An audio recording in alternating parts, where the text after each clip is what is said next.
देख रहे हैं न्यूज़ 24। मैं हूं आप सभी के साथ विपनेश माथुर और आज ब्रेकिंग विद एजेंडा में बात देश के पत्रकारों, नेताओं और कानूनविदों के फोन टैपिंग मामले की करेंगे। देश के नामचीन हस्तियों के फोन टैपिंग का मामला सामने आया है और इसी से जुड़ी बड़ी खबर आपकी टीवी स्क्रीन पर। अंतरराष्ट्रीय मीडिया की ओर से दावा किया गया है कि पेगासस सॉफ्टवेयर के इस्तेमाल से भारत में कई पत्रकारों, नेताओं और कई दूसरे लोगों के फोन टैप किए गए। 16 मीडिया संगठनों की अंतरराष्ट्रीय जांच के बाद यह दावा किया गया है कि द वायर न्यूज पोर्टल के मुताबिक जासूसी की लिस्ट में 40 पत्रकार शामिल हैं और द वायर के मुताबिक फोन के जरिए नामचीन हस्तियों की निगरानी रखी गई। और वहीं वॉशिंगटन पोस्ट, द गार्जियन ने दावा किया है कि देश के 3 बड़े नेता, 2 मंत्री और 1 जज की भी जासूसी की गई है। हालांकि नेताओं और मंत्रियों के नामों का खुलासा अभी नहीं किया गया है और दरअसल पेगासस इस्राएली कंपनी की ओर से तैयार किया गया जासूसी सॉफ्टवेयर है, जिसके माध्यम से देश में पत्रकारों और दूसरे नामचीन व्यक्तियों की जासूसी का दावा किया जा रहा है। और इधर जासूसी के दावों को भारत सरकार ने पूरी तरह से इसका खंडन किया है, पूरी तरीके से नकार दिया है। यह दूसरी बड़ी खबर है। भारत सरकार की तरफ से यह कहा गया है कि कुछ भी गैर कानूनी नहीं हुआ है। जब आरोप लगे तो सरकार की तरफ से इन दावों को, इन आरोपों को पूरी तरीके से खारिज किया गया। भारत सरकार ने आरोपों को बेबुनियाद बताते हुए कहा है कि भारतीय लोकतंत्र की छवि को धूमिल करने का प्रयास हो रहा है। भारत अपने नागरिकों की निजता के अधिकारों की रक्षा करने को हमेशा से प्रतिबद्ध रहा है। साथ ही सरकार की ओर से यह भी कहा गया है कि सबकी प्राइवेसी सुरक्षित है। और सूचना एवं प्रौद्योगिकी मंत्रालय के additional secretary doctor Rajendra Kumar ने कहा कि देश में इंटरसेप्शन के लिए सबसे पहले स्थापित सख्त प्रोटोकॉल है और राष्ट्रीय सुरक्षा से जुड़े मामले में ही केंद्र या राज्य सरकार की एजेंसियां सर्विलांस सिस्टम का इस्तेमाल करती हैं और इसकी उच्च स्तरीय निगरानी होती है। और देश के सूचना एवं प्रौद्योगिकी मंत्री पहले ही संसद में बोल चुके हैं कि देश में अवैध रूप से सर्विलांस की कोई घटना अब तक नहीं हुई है, क्योंकि आपको याद होगा कि इससे पहले भी ये आरोप लगते रहे सरकार पर कि पहले भी बड़ी हस्तियां जो देश की हैं उनकी जासूसी कराई गई। अब एक और खबर इसी से जुड़ी हुई। देश के नामचीन हस्तियों के फोन टैपिंग का मामला सामने आने के बाद देश में सियासी संग्राम शुरू हो गया है। देश में सियासत गर्मा गई है। कांग्रेस ने केंद्र सरकार पर करारा हमला बोला है। कांग्रेस प्रवक्ता रणदीप सुरजेवाला ने ट्वीट किया है। रणदीप सुरजेवाला ने वो पढ़कर आपको बता देते हैं कि टेपिंग जीवीजी राजनीतिक विरोधियों के साथ साथ अब पत्रकार, जज, उद्योगपति, खुद के वरिष्ठतम मंत्री और यहां तक कि आरएसएस की लीडरशिप को भी नहीं बख्शा। आपने तो ठीक ही कहा, अब की बार जासूस सरकार। देखिए, केंद्र सरकार को, मोदी सरकार को कांग्रेस की तरफ से इस पूरे कांड के बाद जासूस सरकार कहा जा रहा है। तो ये कांग्रेस प्रवक्ता हैं रणदीप सुरजेवाला, उनकी तरफ से ये ट्वीट किया गया है। कांग्रेस की तरफ से केंद्र सरकार पर निशाना। अब इसी से जुड़ी हुई एक और खबर है कि फोन टैपिंग मामले में असदुद्दीन ओवैसी कहां पीछे रहने वाले थे। उन्होंने भी सरकार पर हमला बोल दिया है, केंद्र सरकार को निशाने पर लिया है। साथ ही ओवैसी ने केंद्र सरकार से सवाल भी पूछे हैं, कई सवाल पूछे हैं ओवैसी ने। आपको बता देते हैं कि उनकी तरफ से क्या सवाल पूछे गए। हैकिंग अपराध है, चाहे व्यक्ति करे या फिर सरकार, ये पहला सवाल। साथ ही ओवैसी ने पूछा कि सरकार बताए स्पाईवेयर का इस्तेमाल किया या फिर नहीं। ऐसे ही कई सवाल असदुद्दीन ओवैसी की तरफ से दागे गए हैं, जो कि केंद्र सरकार से वो सवाल पूछकर इनके जवाब जानना चाहते हैं। जबकि केंद्र सरकार पहले ही मना कर चुकी है कि भारत सरकार को बदनाम करने की ये पूरी साजिश है, गैर कानूनी तरीके से कुछ भी नहीं हुआ है। और एक और बड़ी खबर, राज्यसभा में कांग्रेस के उपनेता आनंद शर्मा ने कहा है कि सरकार सिर्फ इनकार करके बच नहीं सकती, यह बेहद गंभीर मसला है। सरकार बताए कि कौन सी एजेंसियां हैं जिन्हें यह सॉफ्टवेयर खरीदा है, साथ ही किन एजेंसियों ने भारत में पेगासस खरीदा है, किन एजेंसियों ने। यह कोई ऐसी बात नहीं है कि जिससे सरकार भाग सकेगी, यानी कि जो सरकार की तरफ से जवाब दिया गया है उससे विपक्ष बिल्कुल भी संतुष्ट नहीं है। असदुद्दीन ओवैसी ने सवाल दागे हैं, साथ ही कांग्रेस की तरफ से जासूस सरकार भी कहा जा रहा है। और अब आप देख रहे हैं कि एक और हमला ये है कि मात्र ये कहने देने से कि गैर कानूनी कुछ भी नहीं है, इससे सरकार बच नहीं सकती है। सरकार बताए कि भारत में किन एजेंसियों ने ये इजरायली सॉफ्टवेयर जो जासूसी करता है खरीदा है, इसकी पूरी डिटेल मांगी गई है। लेकिन सरकार का साफ इनकार कि ऐसा कुछ भी नहीं हुआ है और ये पहली प्राथमिकता है, प्रतिबद्धता है कि हम अपने लोगों की पूरी तरीके से उनको सुरक्षित रखें, उनकी प्राइवेसी को हमेशा सुरक्षित रखें। और हमारे साथ खास मेहमान जुड़ गए हैं कांग्रेस की तरफ से। सुरेंद्र राजपूत जी हमारे साथ मौजूद हैं, चर्चा करेंगे क्योंकि सवाल यह है कि क्या देश में गैर कानूनी जासूसी हुई है, ये बड़ा सवाल है। सरकार इनकार कर रही है लेकिन विपक्ष संतुष्ट बिल्कुल नहीं है। सीनियर जर्नलिस्ट हैं विनोद अग्निहोत्री जी हमारे साथ मौजूद हैं और साथ ही बीजेपी की तरफ से आलोक वत्स मौजूद हैं। पॉलिटिकल एडिटर रमन कुमार भी हमारे साथ जुड़ गए हैं, टीवी स्क्रीन पर आपको नजर भी आ रहे हैं। और साथ ही एक और खास मेहमान इस वक्त आपको टीवी स्क्रीन पर नजर आ रहे हैं और वो पूरी डिटेल में बताएंगे। पवन दुग्गल जी साइबर एक्सपर्ट हैं। आप सभी का बहुत बहुत स्वागत है इस चर्चा में।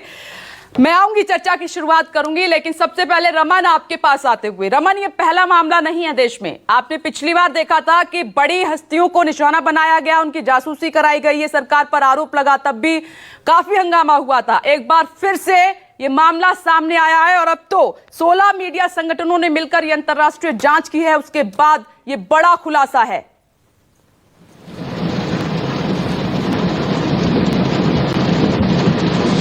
देखिए विपनेश, आज संसद के मॉनसून सत्र का पहला दिन है और इस वक्त आपको जो नजारा दिख रहा है वो पता चल रहा होगा कि दिल्ली का तापमान काफी कम हो रहा है, लेकिन राजनीतिक तापमान काफी ज्यादा बढ़ रहा है, क्योंकि जिस तरीके से विपक्षी दलों के नेताओं के बयान, ट्वीट्स आ रहे हैं, एडजर्नमेंट मोशन दिया जा रहा है राज्यसभा लोकसभा के अंदर, उससे एक बात बिल्कुल साफ है कि सरकार की तरफ से जो बयान अभी तक आया है आईटी मिनिस्ट्री की तरफ से, उसमें ये कहा गया है कि राष्ट्रीय सुरक्षा के तहत जो अधिकार सरकार को मिले हैं उसके अलावा हमने गैर कानूनी कोई फोन टैपिंग नहीं की है। लेकिन जिस सॉफ्टवेयर की बात हो रही है उस सॉफ्टवेयर का जिक्र नहीं किया गया है।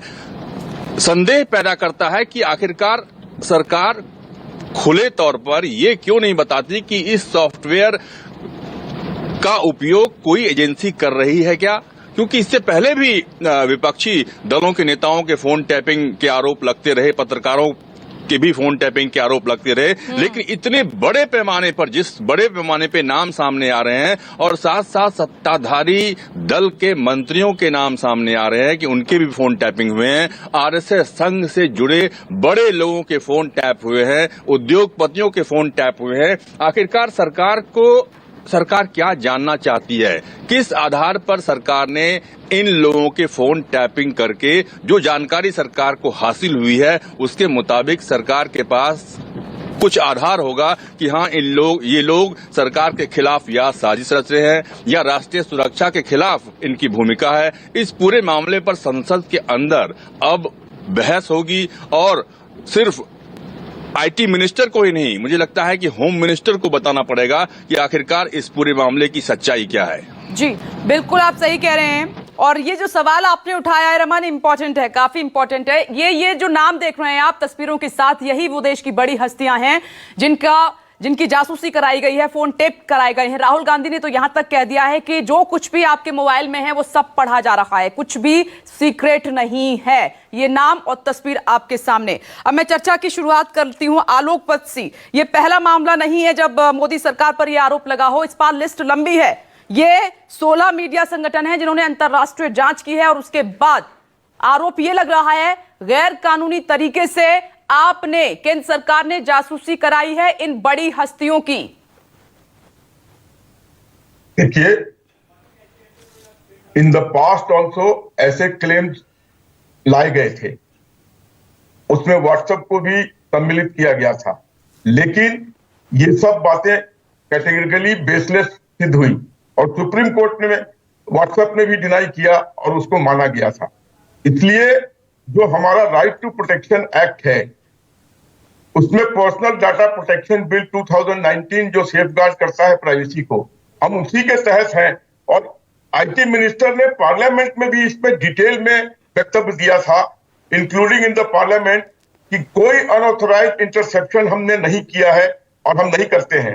हमारा एक वेल एस्टैब्लिश्ड प्रोटोकॉल है फॉर इंटरसेप्शन और उसमें स्टेट और सेंटर की पार्टिसिपेशन के बाद ही ऐसा कुछ किया जाता है। लेकिन जब सारे एजेंसीज ने डिनाई किया, ये सिर्फ और सिर्फ केंद्र सरकार को बदनाम करने के लिए और हमारे डेमोक्रेसी पर आघात करने के लिए इस तरीके की बातें हो रही हैं। इसका कोई बेस नहीं है, इसमें कहीं कोई सच्चाई नहीं है। ये नाम टीवी स्क्रीन पर आप देख नहीं पा रहे हैं, बकायदा नाम दिए हैं जो पत्रकार हैं, साथ ही जो बड़ी हस्तियां, इसमें विपक्ष के नेता भी हैं, जज भी हैं, और ये अंतर्राष्ट्रीय जांच हुई है उसके बाद नाम के साथ दावा किया गया है। नाम देने से कुछ नहीं होता है। ऐसा ही नाम स्विस बैंक के भी अकाउंट्स के आए थे जिसका कोई बेस नहीं था। ये नाम जो दिए गए हैं इसमें इसका कॉन्क्रीट बेस क्या है? आप किसी का नाम दे दीजिए। ये पहले भी ऐसी बातें आई थी जो सारी डिनाई हुई। जो हमारा राइट टू प्राइवेसी है उस पर कहीं कोई आघात नहीं हुआ है। इसका एक प्रोटोकॉल है, उसके तहत सारी प्रक्रिया होती है। और जब गवर्नमेंट ने इसको डिनाई किया है कि हमने ऐसा कुछ नहीं किया, तो आपको ये मानना चाहिए कि गवर्नमेंट ने इस तरीके की कोई काम नहीं किया है। चलिए ठीक है, आप कह रहे हैं गैर कानूनी कुछ भी नहीं हुआ है। सुरेंद्र सिंह राजपूत जी, मानना चाहिए आपको जब सरकार कह रही है कि गैर कानूनी कुछ नहीं हुआ है। आप कह रहे हैं कि तमाम केंद्र सरकार पर आरोप लगा रहे हैं। राहुल गांधी कहते हैं कि जो कुछ भी मोबाइल में है सब कुछ पढ़ा जा रहा है, जासूस सरकार आपने बता दिया है। तो कुछ तो यकीन करना पड़ेगा आपको। पहले तो मैं आपको और आपके चैनल को धन्यवाद दूं कि कम से कम आपने सामयिक और राष्ट्रीय हित के मुद्दे पर यह बहस लाए। आप लोग बधाई के पात्र हैं। दूसरी बात मैं आपसे बताऊं, बहुत इंपॉर्टेंट बात है क्योंकि राष्ट्रीय सुरक्षा से जुड़ा मुद्दा है। अभी वत्स साहब ने कहा कि सरकार ने कुछ भी गैर कानूनी नहीं किया है, तो इसका मतलब यह है कि सरकार ने जो भी काम किया है अपने हिसाब से कानूनी किया है। तो सरकार अगर यह भी बात बता दे कि भाई भारतीय जनता पार्टी के वो मंत्री जिनकी आपने जासूसी की है वो कौन से राष्ट्रद्रोही हैं, जो संघ के पदाधिकारी हैं वो कौन से राष्ट्रद्रोही हैं, जो पत्रकार हैं वो कौन से राष्ट्रद्रोही हैं, अगर कानूनी काम किया है तो आप इस चीज को देखिए। इन्होंने कहा कि गैर कानूनी नहीं किया, कानूनी किया है। जितने पत्रकार हैं राष्ट्रद्रोही, जितने उद्योगपति हैं वो कौन से राष्ट्रद्रोही हैं। तो सरकार को ये सारी चीजें सामने लानी चाहिए। और अगर सरकार ने सॉफ्टवेयर एनएसएसओ नहीं खरीदा है और सरकार ने इसका इस्तेमाल नहीं किया है, तो उन 12 समूहों ने जिसने जांच की है उनके खिलाफ अंतरराष्ट्रीय अखबारों के खिलाफ सरकार राजद्रोह और राष्ट्रद्रोह में एफआईआर क्यों नहीं करती और उनको सबको पकड़ के बंद क्यों नहीं करती है? क्या ये सरकार इतनी कमजोर है? क्या ये सरकार इतनी भीरू है? क्या ये सरकार इतनी कायर है कि अपने देश के नागरिकों की रक्षा भी नहीं कर सकती, सुरक्षा भी नहीं कर सकती और उनकी निजता की भी नहीं रक्षा कर सकती? और अगर इस देश ने नहीं खरीदे हैं सॉफ्टवेयर, सुरेंद्र जी एक मिनट रोक रही हूं। राहुल गांधी ने कुछ कहा है, ये बड़ी खबर। फोन टेपिंग मामले में कांग्रेस नेता राहुल गांधी ने भी सरकार पर हमला बोला है। राहुल गांधी ने ट्वीट कर सरकार पर तंज कसा है। राहुल गांधी की तरफ से जो ट्वीट किया गया है जिसमें वो लिखते हैं, वो आपकी टीवी स्क्रीन पर हमें पता है वो क्या पढ़ रहे हैं। जो भी आपके फोन में है, ये राहुल गांधी कह रहे हैं, वो सब कुछ पढ़ा जा रहा है। सुरेंद्र जी, आपके कौन कौन से नेता हैं जिन्होंने इस तरीके की शिकायत की है कि उनका सब कुछ पढ़ा जा रहा है? विपनेश जी, हाथी के पैर में एक मिनट में सुन लेती हूँ। सुरेंद्र जी एक मिनट रुकिए, एक बाइट है। सिक्योरिटी खतरे में है, किसी का कोई प्राइवेसी नहीं है, सर्विलांस स्टेट चलते हैं, जरूर उठाएंगे ये मुद्दा। सिक्योरिटी खतरे में है, किसी का कोई प्राइवेसी नहीं है, सर्विलांस स्टेट चलते हैं, जरूर उठाएंगे ये मुद्दा। अधीर रंजन चौधरी को आप सुन रहे थे कि कुछ भी सुरक्षित नहीं है, कुछ भी प्राइवेट नहीं रहा है। और आपको एक बार नाम जल्दी से बता देते हैं कि कौन सी वो बड़ी हस्तियां हैं जिनकी जासूसी हुई है और केंद्र सरकार पर आरोप लग रहा है उनकी जासूसी कराने का। और ये आपकी टीवी स्क्रीन पर एक एक करके वो जल्दी से नाम बताते हैं। देखिए, फोन टेपिंग में किनका नाम है? हिंदुस्तान टाइम्स, शिशिर गुप्ता, इनका नाम सामने आया है कि इनकी जासूसी कराई गई है। अगला नाम जो आपकी टीवी स्क्रीन पर बड़ी हस्तियां, रोहिणी सिंह, द वायर, इनका नाम भी है कि इनकी भी जासूसी कराई गई है। जो फोन में था सब कुछ पढ़ा गया, सब कुछ देखा गया। ऐसे ही लिस्ट ये बहुत लंबी है। सुरेंद्र जी, मेरा सवाल आपने सुना, उसका जवाब दीजिए कि कांग्रेस के कौन से वो बड़े नेता हैं जिन्होंने ये कहा कि हमारा सब कुछ रीड किया जा रहा है, हमारा फोन हैक हो गया है? विपनेश जी, बहुत ही प्यारा सवाल है। मैं आपको इसका एक लाइन का जवाब देता हूं। कहते हैं ना कि हाथी के पैर में सबका पैर। अगर राहुल जी ने कहा है तो इसका मतलब सारी ही कांग्रेस के लोग जो हैं कहीं ना कहीं संदेह के घेरे में आ जाते हैं सरकार के। जिस तरीके से इन लोगों ने, जब सुप्रीम कोर्ट के जज नहीं छोड़ रहे, अपने मंत्री दो नहीं छोड़ रहे हैं, क्या नाम, संघ के बड़े पदाधिकारी नहीं छोड़े, क्या सारे? नहीं, मैं नाम जानना चाह रही हूं। कांग्रेस की तरफ से कौन से बड़े नेता हैं जिन्होंने शिकायत की कि हमारा फोन हैक हो गया है? अगर ये बात हमें पता चल जाएगी तो निश्चित तौर पर हम आपको जानकार है। आनंद शर्मा जी ने भी कहा, राहुल गांधी जी ने भी कहा, और या बाकी जितने भी नेता, अधीर रंजन जी कह रहे हैं। सच बात यह है कि टेपिंग का हमें कैसे पता चलेगा? आज तो जो खुलासा हो रहा है, 12 देशों के जो अखबार हैं वो खुलासा कर रहे हैं, इसमें पता चलेगा किस किस के नाम है। पहली लिस्ट में 40 नाम है, और अभी और लिस्ट जब आएगी तो हमें भी पता चलेगा। हो सकता है मेरा और आपका नाम भी हो, विनोद भाई का नाम भी हो, पवन दुग्गल साहब का भी नाम हो।